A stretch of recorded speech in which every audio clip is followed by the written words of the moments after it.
وَلَقَدْ يَسَّرْنَا الْقُرْآنَ لِلذِّكْرِ فَهَلْ مِن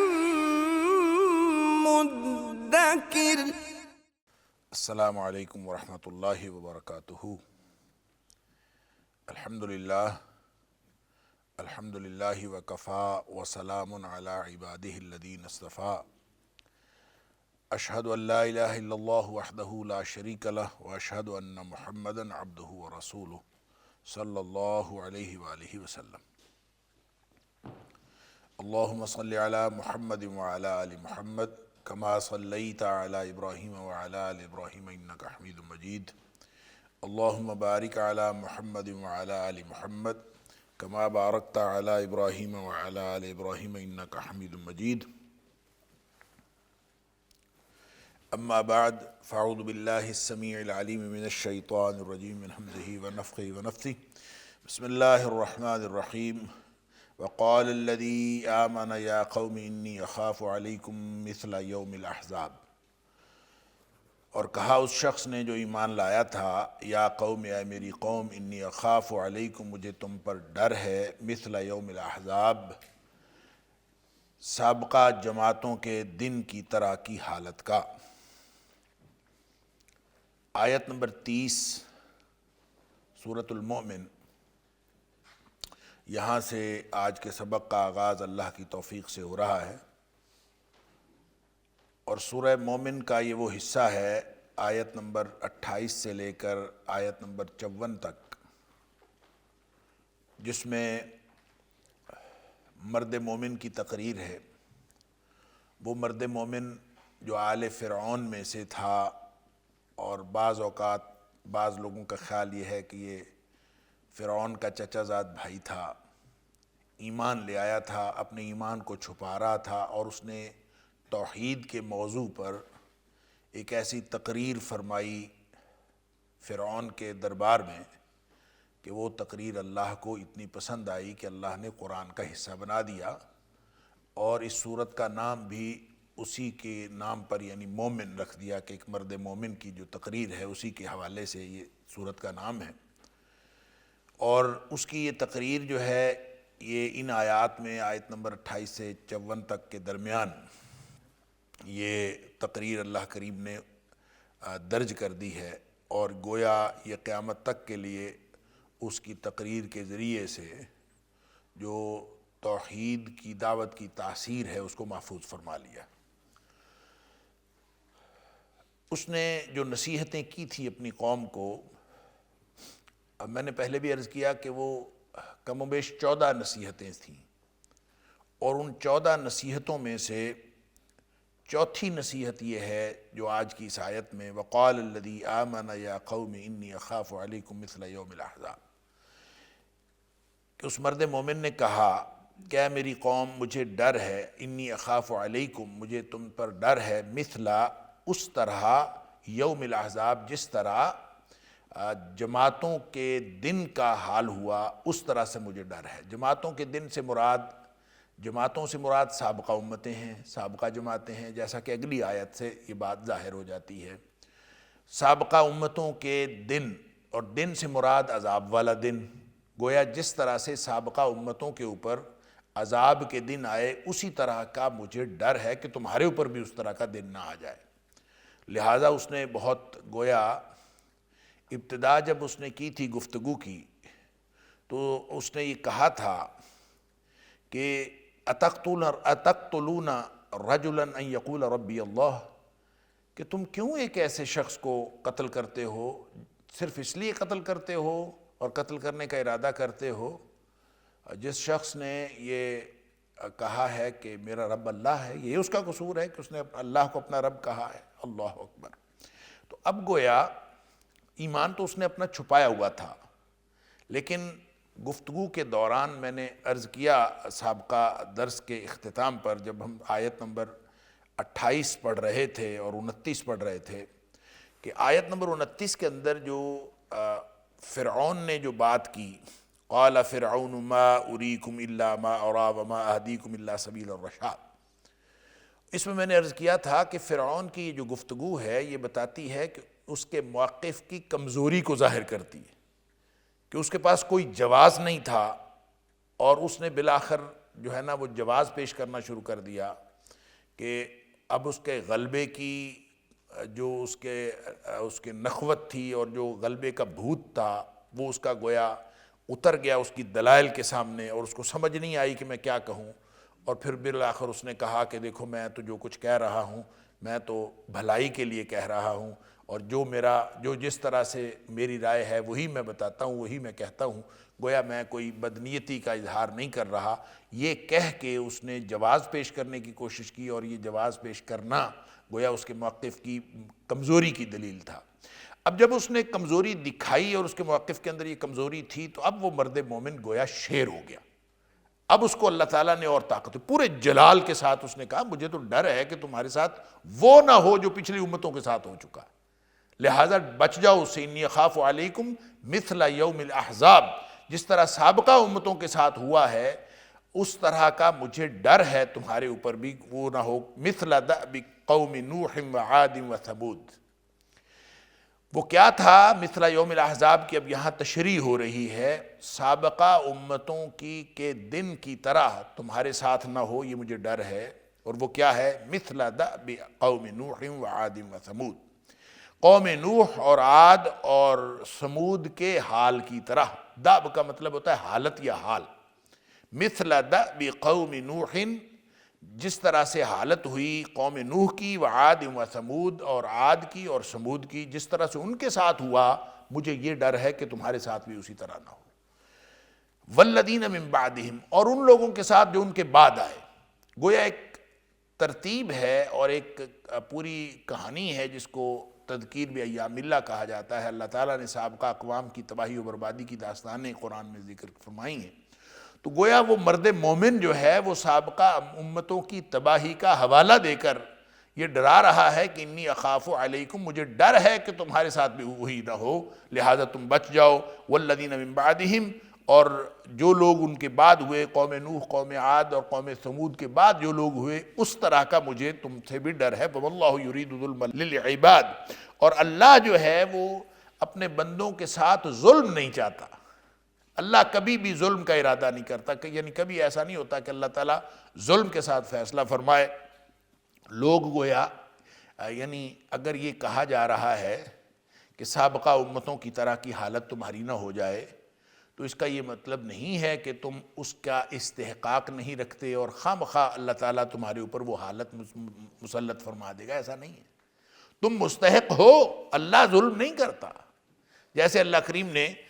سورہ یونس کے اندر فرمایا ان اللہ لا یظلم الناس شیئا، اللہ تعالیٰ کسی کے اوپر ذرہ بھر ظلم نہیں کرتا۔ ولکن الناس انفسہم یظلمون، بلکہ لوگ جو ہیں لوگ جو ہیں وہ اپنے اوپر خود ظلم کرتے ہیں اپنی جانوں پر۔ واللہ یرید ظلما للعباد، اللہ اپنے بندوں کے لیے ظلم نہیں چاہتا۔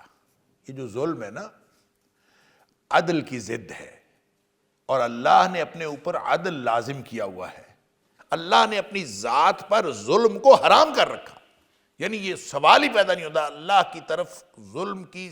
نسبت بھی نہیں کی جا سکتی۔ اللہ تعالیٰ اپنے بندوں پر کبھی کسی ایک ذرہ بھر جو ہے وہ ظلم کی نسبت اللہ تعالیٰ کی طرف نہیں کی جا سکتی۔ لوگ اپنے اوپر ظلم کرتے ہیں۔ اس کا مطلب یہ ہے کہ جس حالت کا مجھے ڈر ہے کہ تمہارے اوپر آنے والی ہے، تم اس کا استحقاق رکھتے ہو، تم مستحق ہو کہ تمہارے اوپر وہ حالت طاری کی جائے، لیکن اگر اللہ کی طرف سے وہ مؤخر ہو جائے یا اللہ کی طرف سے ٹل جائے تو یہ اللہ کی طرف سے رحمت ہے، وگرنہ تمہاری حالت یہ جو بنی پڑی ہے یہ بالکل اس کا استحقاق رکھتی ہے کہ تمہارے اوپر اسی طرح کا عذاب آ جائے جیسے پہلی قوموں کے اوپر عذاب آیا۔ وَيَا قَوْمِ إِنِّي أَخَافُ عَلَيْكُمْ يَوْمَ التَّنَادِ، مجھے تمہارے اوپر وہ بھی ڈر ہے، یوم التناد، ایک دوسرے کو پکارنے کے دن کا ڈر ہے۔ تناد ندا سے ہے، باب تفاعل، اور جب باب تفاعل آتا ہے تو اس میں باہم ایک دوسرے کے ساتھ جو ہے وہ تعامل کرنے کا معنی پیدا ہوتا ہے۔ تو یوم التناد کا معنی ہوگا ایک دوسرے کو پکارنے کا دن۔ اب یہ ایک دوسرے کو پکارنے کا دن کون سا ہے؟ اس سے مراد جمہور مفسرین ہیں ان کے خیال میں یہ اس سے مراد قیامت کا دن ہے، لیکن اس میں دوسرا معنی بھی پایا جا سکتا ہے، کیونکہ بعض مفسرین کا خیال یہ ہے کہ جو فرمایا گیا پچھلی آیت میں مثل یوم الاحزاب، کہ جس طرح سابقہ امتوں کے دن کی مانند مجھے ڈر ہے، تو یہ مثل یوم الاحزاب کی ہی تفسیر ہے یوم التناد۔ تو یوم التناد بھی وہی ہے جو مثل یوم الاحزاب ہے۔ تو مثل یوم الاحزاب کیا ہے؟ وہ دنیا میں عذاب کا ڈر ہے، تو اس کا مطلب ہے یوم التناد سے مراد دنیا کا عذاب ہوگا، کہ جب وہ گویا یہ اسی بات کو دہرا رہا ہے، یہ ایک مفہوم کے مطابق یہ اسی بات کی گویا تاکید ہے کہ جو ایک دوسرے کو پکارنے کا دن، یعنی جس دن عذاب آتا ہے پھر لوگ ایک دوسرے کو پکارتے ہیں، شور مچتا ہے، اور ایک طرح کا جو ہے وہ لوگ جو ہے جب لڑائی ہوتی ہے، جنگ ہوتی ہے، یا اللہ تعالیٰ کی طرف سے عذاب آتا ہے، لوگ ایک دوسرے کو پکارتے ہیں، چیختے ہیں۔ تو یوم التناد سے مراد وہ چیخ و پکار ہے جو اللہ تعالیٰ کے عذاب کے دن آتی ہے۔ یہ ایک طرح کی تفسیر سے یہ معنی ثابت ہوگا۔ وَلَقَدْ يَسَّرْنَا الْقُرْآنَ لِلذِّكْرِ فَهَلْ مِن مُّدَّكِرٍ وَلَقَدْ يَسَّرْنَا الْقُرْآنَ لِلذِّكْرِ فَهَلْ مِن مُّدَّكِرٍ۔ لیکن دوسرا جو جمہور مفسرین نے میں نے عرض کیا، اس سے مراد قیامت کا دن لیا ہے، یوم التناد، یہ ایک دوسرے کو پکارنے کا دن، لفظی معنی تو یہی ہے ایک دوسرے کو پکارنے کا دن، لیکن اس سے کون سا دن مراد ہے؟ دنیاوی عذاب کا دن بھی مراد ہو سکتا ہے، اور اخروی عذاب کا یعنی قیامت والا دن مراد ہو سکتا ہے، اللہ تعالیٰ کو معلوم ہے۔ اور جب اس کو اخروی عذاب کا دن یعنی قیامت والا دن کہا جائے تو اس دن بہت سارے لوگ بہت سارے لوگوں کو پکاریں گے، یعنی اس میں جنتی جنتیوں کو پکاریں گے، احادیث کے اندر اس کی تفصیل آتی ہے، جہنمی جہنمیوں کو پکاریں گے، اور جہنمی جنتیوں کو پکاریں گے۔ اس کی بھی قرآن کے اندر تفصیل ہے کہ جہنمی جو ہے وہ جنتیوں سے بات کریں گے کہ ہمارے لیے بھی کچھ تھوڑا سا پانی دے دو، وہ کہیں گے اللہ نے حرام کیا ہے جہنمیوں کے اوپر۔ تو یہ پورا مکالمہ جو ہے یہ سورہ اعراف کے اندر بھی، سورہ حدید کے اندر بھی، اور مختلف صورتوں کے اندر یہ مکالمہ موجود ہے، جنتیوں کا جہنمیوں کے ساتھ، جنتیوں کا جہنمیوں، جہنمیوں کا جنتیوں کا ایک دوسرے کے ساتھ مکالمہ۔ پھر جہنمیوں کا یہ مکالمہ آپس میں بھی ہے، جہنمی جہنمیوں سے کہیں گے، یعنی جو چھوٹے کمزور لوگ ہیں وہ متکبرین سے کہیں گے، ان سے گفتگو کریں گے، وہ ان سے گفتگو کریں گے، باہمی مکالمہ بھی ہے۔ پھر اسی طرح سے یہ ایک دوسرے کو پکارنے سے مراد وہ پکارنا بھی ہے جب یہ جہنمی جو ہیں وہ جنت کا جو جنتیوں کو پکاریں گے کہ ہمارے لیے کچھ دے دیں، اس پکارنے کو بھی اس میں شامل کر لیجئے۔ اور وہ پکارنا جب یہ جہنم کے دربانوں کو پکاریں گے، جو جہنم کے دربان ہیں فرشتے، ان کو پکاریں گے اور ان سے کہیں گے کہ کچھ ہمارے لیے کر دیں، اور جس کا ذکر یہ آتا ہے، یہاں بھی آگے ذکر ہے کہ وہ پکاریں گے، اور دوسری جگہ پہ یہ ہے کہ اس کو جیسے سورہ زخرف کے اندر ہے کہ یہ جہنم کا جو دربان فرشتہ ہے، جو سب سے بڑا داروغہ ہے، مالک اس کا نام، اس کو پکاریں گے، یا مالک، اس کو پکاریں گے، اے مالک ایسے کرو، اپنے رب سے بات کرو، وہ ہمارا قصہ ہی تمام کر دے، ختم ہو جائے۔ یعنی یہ ان کا یہ پکارنا یہ ان کے لیے۔ پھر اسی طرح سورہ مومنون کے اندر آتا ہے کہ یہ پکاریں گے، اپنے رب کو پکاریں گے اور اپنے اللہ سے کہیں گے کہ اللہ تو ہمیں اس میں سے نکال دے، اور اللہ تعالیٰ فرمائے گا کہ ذلیل و رسوا ہو کے اس میں پڑے رہو۔ یہ مختلف قسم کی پکاریں ہیں جو قیامت والے دن یہ ایک دوسرے کو پکارا جائے گا، اس لیے اس کو یوم التناد کہا۔ لہٰذا وہ مرد مومن کہتا ہے، یا قوم انی اخاف علیکم یوم التناد، میں تم پر مجھے ایک دوسرے کو پکارنے والے دن کا بھی ڈر ہے، جو ہے قیامت والے دن تمہارے ساتھ جو ہوگا، مجھے اس دن کا بھی ڈر ہے۔ اللہ تعالیٰ معاف فرمائے۔ مختلف گروہوں کو پکاریں گے۔ اور پھر بعض احادیث کے اندر یہ بھی آتا ہے کہ جس وقت فیصلہ ہوگا، ترازو لگے گا اعمال کا، جب تولا جانا ہے، جب فیصلہ ہوگا وہاں پہ فرشتہ کھڑا ہوگا، وہ پکارے گا، وہاں سے آواز پڑے گی، یعنی جو بدکار ہیں ان کے لیے آواز پڑے گی، یہ بدکار ہیں، یہ بدکاری کی وجہ سے جہنم میں جائیں گے، یہ دھوکے باز ہیں، یہ جہنم، یعنی ادھر سے اعمال تولے جائیں گے اور ادھر سے ایک وہاں پہ کھڑا ہوا فرشتہ جو ہے آواز دے گا کہ یہ جو ہے، یعنی ایسا تو نہیں ہے کہ یعنی خفیہ طور پر اس کا حساب ہو جائے اور بس حساب ہونے کے بعد اس کا جو ہے وہ حشر کر دیا جائے کہ اس کو جو بھی اس کا فائنل فیصلہ ہے جہنمی ہے جنتی ہے چپ کر کے ہو جائے، نہیں، وہاں پہ آواز لگے گی باقاعدہ، ساری دنیا کو بتایا جائے گا۔ اور جو ہی یہ صرف جہنمیوں کے لیے نہیں، جنتیوں کے لیے بھی آواز لگے گی۔ اور جیسے حدیث میں آتا ہے کہ 8 دروازے ہیں جنت کے اور ہر دروازے سے پکارا جا رہا ہوگا،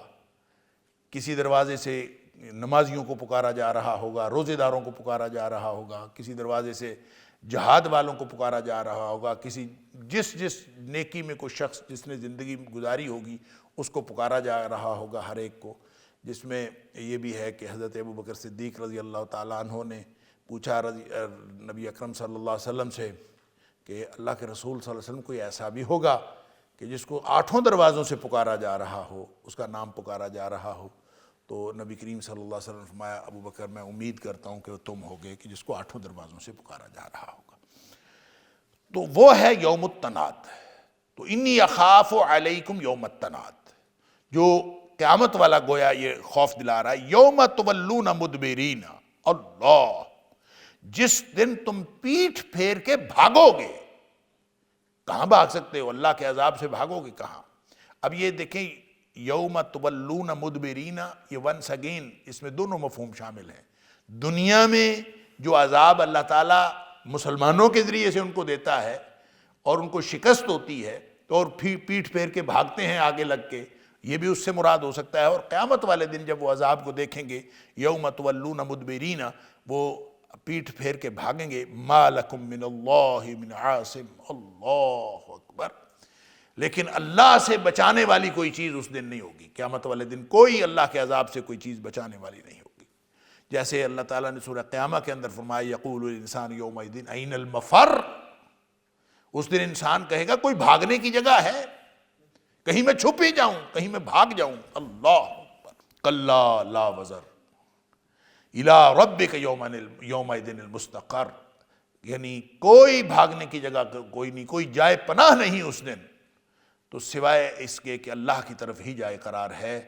اور اس کے علاوہ کوئی نہیں۔ ما لکم من اللہ من عاصم،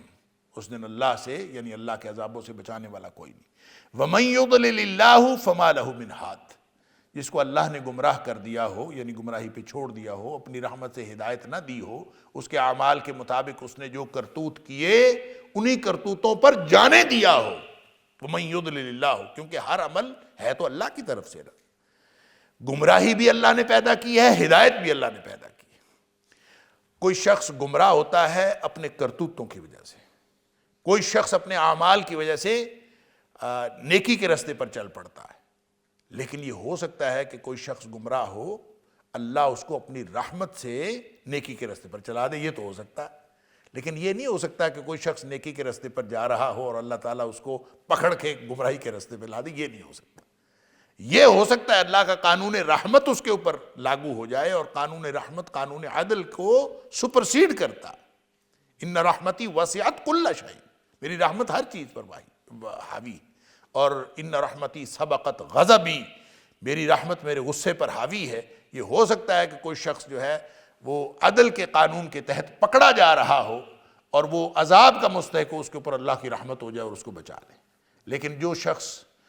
گمراہ ہوا ہے یا گمراہی کے راستے پر چلا ہے، وہ یقیناً وہ ہے جو اپنے کرتوتوں کی وجہ سے، اپنے اعمال کی وجہ سے گمراہ ہوا ہے، اور بالآخر اللہ نے اس کو گمراہی کے راستے پر ہی چھوڑ دیا ہے اور اللہ نے اس کو نہیں پکڑا۔ وَمَن يُضْلِلِ اللَّهُ، گویا جس کو اللہ گمراہ کر دے، فَمَا لَهُ مِنْ ہَادٍ، اور میں اس کا ترجمہ یوں کرتا ہوں، جس کو اللہ اپنی مشیت کے تحت گمراہی کے راستے پر جانے دے۔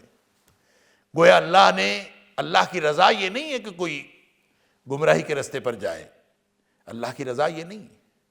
البتہ اللہ کی مشیت، فمن شاء فلیؤمن ومن شاء فلیکفر وما یشاء اللہ وما تشاءون الا ان یشاء اللہ رب العالمین، تم چاہ بھی نہیں سکتے جب تک اللہ نہ چاہے۔ یہ جو مشیت ہے، یہ جو چاہنا ہے، یہ اللہ نے تمہارے اوپر ایک ودیت کر رکھا ہے امتحان کے لیے. لہٰذا کوئی شخص اپنی مشیت کے تحت جہاں جانا چاہتا ہے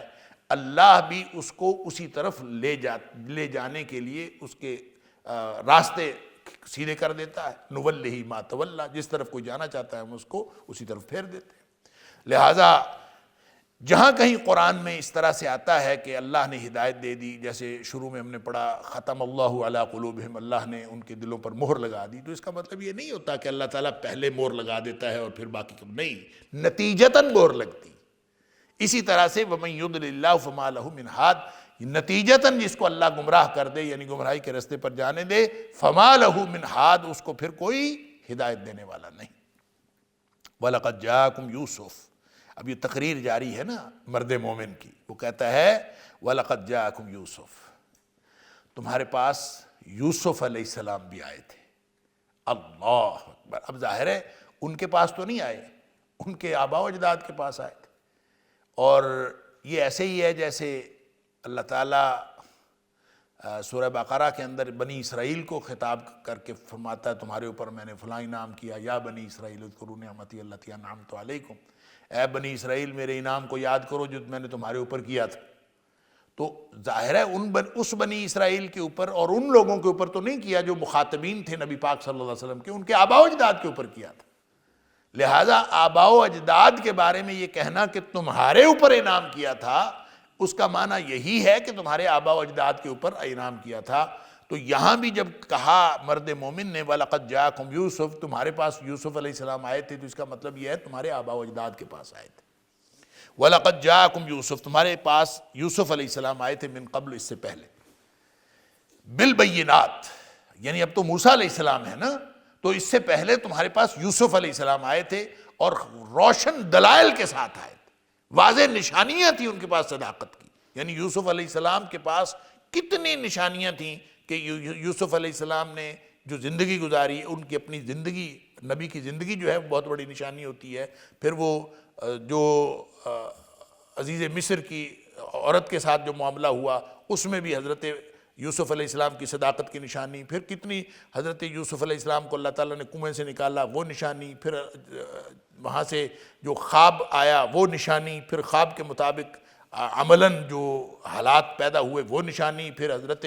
یوسف علیہ السلام نے آ کے جیسے مینجمنٹ کی وہ نشانی، اور پھر اس کے بعد انہوں نے یعنی جو نبوت و رسالت تھی وہ تو تھی ہی، اس کے علاوہ کتنی نشانیاں تھیں جو اللہ تعالیٰ نے حضرت یوسف علیہ السلام کو دے کر بھیجا تھا. فَمَا زِلْتُمْ فِي شَكٍّ مِّمَّا جَاءَكُمْ بِهِ، پس تم ہمیشہ اس کے بارے میں شک میں ہی رہے جو وہ لے کے آیا تھا. وَلَقَدْ يَسَّرْنَا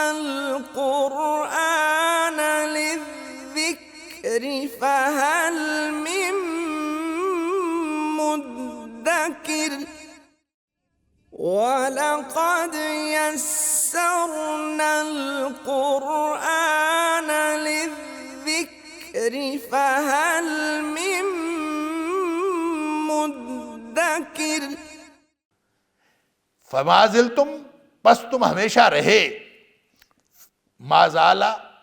یہ لا یزالو یا ما یزالو، یہ محاورہ ہے، لفظی معنی ہوتا ہے کوئی چیز زائل نہیں ہوئی، کوئی ختم نہیں ہوئی، اس کا مطلب ہوتا ہے ہمیشہ رہنا. فما زلتم، پس تم ہمیشہ رہے، فی شکن، شک میں، مما جاءکم بہ، اس چیز کے بارے میں جو وہ لے کے آیا تھا. یعنی حضرت یوسف علیہ السلام جو کچھ لے کے آئے تھے، وہ اپنی نبوی تعلیمات جو لے کے آئے تھے، ان کے بارے میں تم نے شک کا اظہار کیا. اب ظاہر شک کا اظہار کس نے کیا تھا؟ ان کے آباء و اجداد نے، اور ان کو کہا جا رہا ہے تم شک میں رہے. حتیٰ اذا ہلک، یہاں تک کہ جب وہ یوسف علیہ السلام فوت ہو گئے. حتیٰ اذا ہلک، جب وہ فوت ہو گیا، قلتم، پھر تم یہ کہنے لگے، لن یبعث اللہ من بعدہ رسولا، ہرگز اللہ مبعوث نہیں کرے گا اس کے بعد کوئی رسول. یعنی اب جب وہ فوت ہو گئے تو پھر تم نے یہ کہنا شروع کر دیا کہ اس کے بعد اس درجے کا کوئی رسول نہیں آئے گا. یعنی اس کا ایک معنی یہ ہے کہ چونکہ انہوں نے رسولوں کا انکار کرنا تھا، اور حضرت یوسف علیہ السلام کا بھی ان کی زندگی میں انکار ہی کیا اکثریت نے، تو جب ان کی زندگی میں بھی انکار کرتے رہے اور شک میں رہے، اور جب وہ چلے گئے تو اس کے بعد انہوں نے یہ سمجھا کہ اب کوئی رسول نہیں آئے گا، گویا اب ہمیں اس امتحان میں نہیں پڑھنا پڑے گا کہ پھر کسی رسول کی باتیں ہمیں سننی پڑیں۔ ایک تو معنی یہ ہے۔ دوسرا معنی یہ ہے کہ یوسف علیہ السلام جب زندگی میں، ان کی زندگی میں تو انہوں نے ہمیشہ شک کیا، لیکن جب وہ چلے گئے تو جانے کے بعد، ان کے فوت ہونے کے بعد ان کو خیال آیا ہاں وہ تو واقعی بڑے قابل قدر رسول تھے، اور پھر انہوں نے کہا اس جیسا قابل قدر رسول تو پھر کبھی آ ہی نہیں سکتا۔ یعنی جانے کے بعد پھر قدر ہوتی ہے، اور ہمیشہ یہ لوگ کرتے ہیں کہ جب کوئی موجود ہوتا ہے تو اس کی قدر نہیں کرتے، یہ لوگوں کی عادت ہوتی ہے، اور جب وہ چلے جاتے ہیں تو پھر تم نے تو حضرت یوسف علیہ السلام کے بارے میں بھی ہمیشہ شک میں رہے۔ جب وہ فوت ہو گئے تو اس کے بعد یہ کہنے لگے قُلْتُمْ، تم نے یہ کہا لَن يَبْعَثَ اللَّهُ مِن بَعْدِهِ رَسُولًا، اس کے بعد اللہ تعالیٰ کوئی رسول مبعوث نہیں کرے گا۔ دونوں معنی اس کے اندر موجود ہیں۔ ایک تو اپنی اکڑ فوں کے ساتھ، اپنی اسی تکبر کے ساتھ، اپنے اسی جو گمراہی کا رویہ تھا اسی کے ساتھ انہوں نے کہا کہ آئندہ گویا کوئی رسول آئے گا ہی نہیں، تاکہ ہمیں کسی کی پیروی نہ کرنی پڑے، کیونکہ رسولوں کے تو ہمیشہ یہ خلاف رہے ہیں۔ اور دوسری بات یہ کہ حضرت یوسف علیہ السلام کے فوت ہو جانے کے بعد گویا یہ ان کی قدر کو کے اظہار کا ایک جملہ ہے کہ وہ تو اتنے قابل قدر رسول تھے کہ اس جیسا رسول اب کوئی اللہ تعالیٰ نہیں بھیجے گا، اب اس کے بعد اس جیسا رسول نہیں آ سکتا۔ كَذَلِكَ يُضِلُّ اللَّهُ مَنْ هُوَ مُسْرِفٌ مُرْتَابٌ، اللہ اس طرح اللہ گمراہ کرتا ہے، يُضِلُّ اللَّهُ، اللہ گمراہ کرتا ہے، مَنْ هُوَ مُسْرِفٌ مُرْتَابٌ، یعنی دیکھیں اللہ تعالیٰ کسی کو خود سے گمراہ نہیں کرتا، ان کے اعمال کے نتیجے میں گمراہ کرتا ہے۔ اور من ہوا مسرف، ہر اس شخص کو اللہ گمراہ کرتا ہے، مسرف جو حد سے بڑھنے والا ہو، اسراف کرنے والا، مسرف سے مراد اسراف کرنے والا، حد سے بڑھنے والا، مرتاب اور شک میں پڑنے والا۔ مرتاب ریب سے ہے، اور جو ریب یعنی شک میں مبتلا مرتاب، تو جو شک شبے میں پڑے اور جو حد سے بڑا ہو پھر اللہ تعالیٰ اس کو گمراہ کر دیتا ہے۔ الذین یجادلون فی آیات اللہ بغیر سلطان اتاہم، اب وہ جو تقریر کرنے والا مرد مومن ہے اس نے چھٹی بات یوسف علیہ السلام والی بتائی، اب ساتویں بات وہ یہ کہہ رہا ہے الذین یجادلون فی آیات اللہ بغیر سلطان اتاہم، وہ لوگ جو جھگڑا کرتے ہیں فی آیات اللہ، اللہ کی آیات میں، بغیر سلطان اتاہم، بغیر کسی دلیل کے جو ان کے پاس آئی ہو، یعنی ان کے پاس کوئی دلیل نہیں آئی ہوتی، ایسے ہی جھگڑا کرتے۔ لوگوں کو عادت ہوتی ہے اللہ کے کلام میں جھگڑا کرنا، نکتہ آفرینیاں کرنا، اس میں سے نکتے نکال کر اہل علم کی مخالفت کرنا، قرآن کی مخالفت کرنے کی کوشش کرنا، ایسا طرز عمل نکالنے کی کوشش کرنا جس کا نہ نبی اکرم صلی اللہ علیہ وآلہ وسلم نے کبھی کوئی اظہار فرمایا، نہ صحابہ کرام نے اس کے اوپر کوئی۔ دیکھیں سب سے زیادہ تو جو قرآن سمجھا وہ تو نبی اکرم صلی اللہ علیہ وسلم نے سمجھا، پھر نبی اکرم صلی اللہ علیہ وآلہ وسلم نے جو صحابہ کرام کو سمجھا دیا وہی سب سے بہترین سمجھ ہے قرآن۔ تو ایسی بات جو اللہ نے قرآن میں کہی نہیں، نبی اکرم صلی اللہ علیہ وسلم نے سمجھی نہیں، نبی اکرم صلی اللہ علیہ وسلم نے صحابہ کو سمجھائی نہیں، اور کہنا کہ یہ تو ایسے ہے، آج کسی لغت کا سہارا لیتے ہوئے یا کسی بھی چیز کا سہارا لے کے کہنا کہ یہ جناب اس کا اصل معنی تو یہ تھا جو کسی کو گویا پہلے پتہ ہی نہیں چلا، یہ کہنا اس سے بڑی اور کوئی گمراہی نہیں ہے۔ الذین یجادلون فی آیات اللہ، وہ لوگ جو جھگڑا کرتے ہیں اللہ کی آیات میں، بغیر سلطان آتاہم، بغیر کسی دلیل کے جو ان کے پاس آئی ہو، یعنی ایسے ہی خواہ بخواہ اپنی طرف سے بنا کے نکتہ آفرینیاں کرتے ہیں۔ کبر مقتا عند اللہ وعند الذین آمنوا، اللہ اکبر، شدید ناراضگی کا باعث ہے۔ مقتن کا مطلب ہوتا ہے شدید غصہ، شدید ناراضگی۔ کبر مقتن، بہت بڑی ناراضگی، غضب اور ناراضگی کی بات ہے، عند اللہ، اللہ کے نزدیک بھی، وعند الذین آمنوا، اور اہل ایمان کے نزدیک بھی۔ جب کوئی شخص دین کی مخالفت کرتا ہے اور دین کے بارے میں لڑائی کرتا ہے، جھگڑا کرتا ہے، اور اس کے اندر نکتہ آفرینیاں کرتا ہے، تو یہ اللہ کی ناراضگی کی بھی بات ہے اور اہل ایمان کی ناراضگی کی بھی بات ہے۔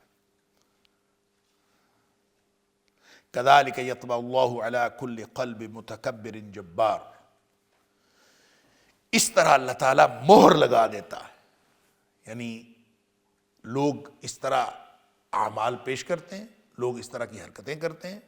لوگ اس طرح کا رویہ پیش کرتے ہیں، اس کے نتیجے میں اللہ اس کو مہر لگاتا ہے۔ کذالک یطبع اللہ، اس طرح اللہ تعالیٰ مہر لگا دیتا ہے علی کل قلب متکبر جبار، ہر سرکش اور متکبر کے دل پر، یا ہر اس دل پر جو متکبر اور جبار ہے، یعنی سرکش اور جو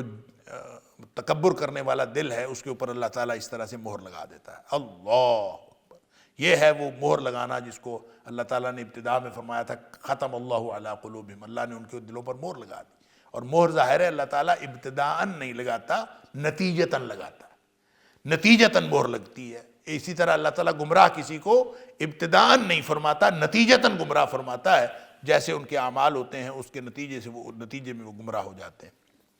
اب یہ مرد مومن کی تقریر جاری ہے، اور انہوں نے گویا ان سے کہہ رہے ہیں کہ تم بے دلیل جھگڑا کرتے ہو اور اس طرح سے جھگڑا نہ کیا کرو، اور جو اس طرح سے جھگڑا کرتا ہے اس کے ساتھ بہت برا ہوتا ہے، اور یہ اللہ کی ناراضگی کا بھی باعث ہے اور اہل ایمان کی ناراضی اور غضب کا بھی باعث ہے۔ وقال فرعون، اب فرعون جو ہے وہ آگے سے ساری باتیں سن کے دلیل کا جواب تو تھا کوئی نہیں، اس کی تقریر کا جواب تو تھا کوئی نہیں، کہتا ہے یا حامان ابن لی، اے حامان بنا میرے لیے صرحن، ایک بلند عمارت، ایک نہایت بلند عمارت بنا میرے لیے، لعلی ابلغ الاسباب، تاکہ میں ذریعے تک پہنچوں یا دروازوں تک پہنچوں یا راستوں تک پہنچوں۔ اسباب سبب کی جمع ہے، سبب کا مطلب ذریعہ بھی ہوتا ہے، سبب کا مطلب رسی بھی ہوتا ہے، سبب کا مطلب دروازہ بھی ہوتا ہے، کوئی ذریعہ، کوئی راستہ، کوئی دروازہ جو اس تک پہنچنے کا راستہ ہوتا ہے، کسی بھی چیز تک پہنچنے کا راستہ، اس کو سبب کہتے ہیں۔ جیسے حدیث میں آتا ہے ان ھذا القرآن سبب، یہ قرآن بھی ایک راستہ ہے، ایک ذریعہ ہے، ایک رسی ہے اور اللہ تک پہنچنے کے لیے۔ طرفہ بید اللہ و طرفہ بایدیکم، جس کا ایک سرا اللہ کے ہاتھ میں ہے، ایک سرا تمہارے ہاتھ میں ہے۔ اب کسی نے اگر اللہ تک پہنچنا ہے تو قرآن سے جڑ جائے، اس لیے فرمایا فتمسکوا بھی، قرآن کے ساتھ جڑ جاؤ، اور جو قرآن کے ساتھ جڑ جائے گا لن تضلوا ولن تہلکوا بعدہ ابدا، تم ہرگز کبھی گمراہ نہیں ہوگے اور ہرگز کبھی ہلاک نہیں ہوگے جب وہ قرآن کو تم مضبوطی سے پکڑ دو گے۔ تو گویا ہلاکت سے بچنے کے لیے، تباہی سے بچنے کے لیے اور گمراہی سے بچنے کے لیے قرآن جیسا ذریعہ جو ہے اور کوئی نہیں۔ یہاں بھی اس نے، فرعون نے یہ کہا لعلی ابلغ الاسباب، تاکہ میں ان دروازوں تک پہنچوں، ان ذرائع تک پہنچوں جن ذرائع سے اللہ کو دیکھا جا سکتا ہے۔ وہ کون سے ذرائع؟ اگلی آیت میں آ گیا، اسباب السماوات، آسمان کے دروازوں تک پہنچوں، آسمان کے ذرائع تک پہنچوں، یعنی میں وہاں پہنچنا چاہتا ہوں جس ذریعے سے آسمان تک پہنچا جا سکتا، آسمان کے دروازے تک۔ اب یہ کتنی حماقت کی بات ہے کہ کوئی آدمی کہے کہ مجھے عمارت بلند بنا دیں، تو جتنی بھی بلند عمارت بنا لیں گے وہاں سے بھی آپ کو آسمان اسی طرح سے نظر آئے گا جیسے یہاں سے نظر آتا ہے، آپ جتنا مرضی بلند۔ لیکن اس نے یہ کہا، اور گویا اس نے اپنی طرف سے حضرت موسیٰ علیہ السلام کے بارے میں وہ جو تقریر کر رہا تھا مرد مومن، اس کا بھی مذاق اڑایا اور حضرت موسیٰ علیہ السلام کے بھی مذاق اڑایا، اپنی طرف سے وہ مذاق اڑا رہا ہے۔ لیکن حقیقت بات یہ ہے کہ وہ علامہ شوکانی کہتے ہیں لگتا ہے بہت ہی احمق تھا، اس کو اتنی بات بھی سمجھ نہیں آئی کہ عمارت بنا بھی لوگے تو کیا فائدہ ہوگا، لیکن اس نے عمارت بنوائی۔ اپنا جو اس کا وزیر تھا حامان، اس کو کہا کہ یا حامان ابن لی صرحا لعلی ابلغ الاسباب، میرے لیے ایک بلند عمارت بناؤ تاکہ میں دروازوں تک، راستوں تک پہنچوں۔ اسباب السماوات، آسمان کے راستے یا آسمان کے دروازے، فاطلع الی الہ موسیٰ، پھر میں جھانک کے دیکھوں موسیٰ علیہ السلام کے الہ کو۔ میں یعنی بلند عمارت پہ چڑھوں گا، تم بنا دو، میں اس پہ چڑھوں گا اور میں موسیٰ علیہ السلام کے رب کی طرف جھانک کے دیکھوں گا، الہ موسیٰ، وَإِنِّي لَأَظُنُّهُ كَاذِبًا، اور میرا یقین یہ ہے کہ یہ جھوٹا ہے، یعنی میں گمان یہ کرتا ہوں کہ یہ جھوٹا ہے، لیکن پھر بھی میں اس کے اوپر چڑھ کر دیکھ کر اس کو یقین کرنا چاہتا ہوں۔